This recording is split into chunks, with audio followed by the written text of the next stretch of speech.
यानंतर आता मुंबई पुणे प्रवास करणाऱ्यांसाठी सुद्धा एक चांगली बातमी आहे। मुंबई पुणे प्रवासाचा वेळ आता अर्धा तासाने वाचणार आहे। 1 मे रोजी मिसिंग लिंकचं उद्घाटन होणार आहे।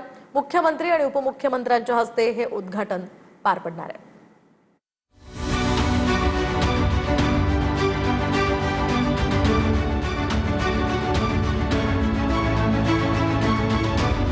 मुंबई पुणे मिसिंग लिंक 1 मे रोजी वाहतुकीसाठी खुला होणार आहे।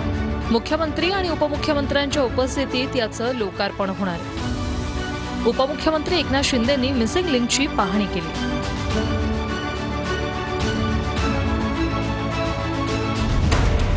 मिसिंग लिंक हा 13 किलोमीटर आणि 300 मीटर लांबीचा प्रकल्प आहे। मिसिंग लिंक सुरू झाल्यानंतर खंडाळा घाटातल्या ट्रॅफिकपासून प्रवाशांची सुटका होणार आहे। यामुळे मुंबई पुणे प्रवासाचा वेळ अर्ध्या तासाने वाचणार आहे।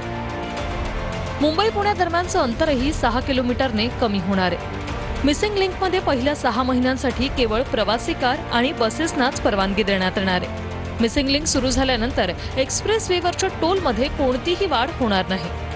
मिसिंग लिंककडे जगातल्या अभियांत्रिकीचा अद्भुत नमुना म्हणून पाहिलं जातंय। यामध्ये टायगर व्हॅलीमधील 650 मीटर लांबीचा केबल स्ट्रेट पूल आणि जुळे बोगदे। एका बोगद्याची लांबी 1 किलोमीटर 640 मीटर इतकी आहे, तर दुसऱ्या बोगद्याची लांबी 8 किलोमीटर 920 मीटर इतकी आहे। मिसिंग लिंक हा संपूर्णपणे खंडाळा आणि लोणावळा शहराच्या खालून जाणार आहे। आता जो घाट आहे या घाटामध्ये 10 लेनचं आपण 3 लेन मध्ये जातो नाही का। 10 लेन आहेत त्याच्या 3 लेन मध्ये जातो। घाटामध्ये अडचण होते, तिथे वाहतूक कोंडी होते आणि अपघातही होतात। या मिसिंग लिंकमुळे हे सगळे अपघात बिलकुल शून्यावर येतील। मी पुन्हा एकदा सांगतो, या मिसिंग लिंकमुळे अपघात बिलकुल होणार नाहीत, कारण घाट सेक्शन पूर्ण अवॉइड होईल, इंधन मध्ये बचत होईल।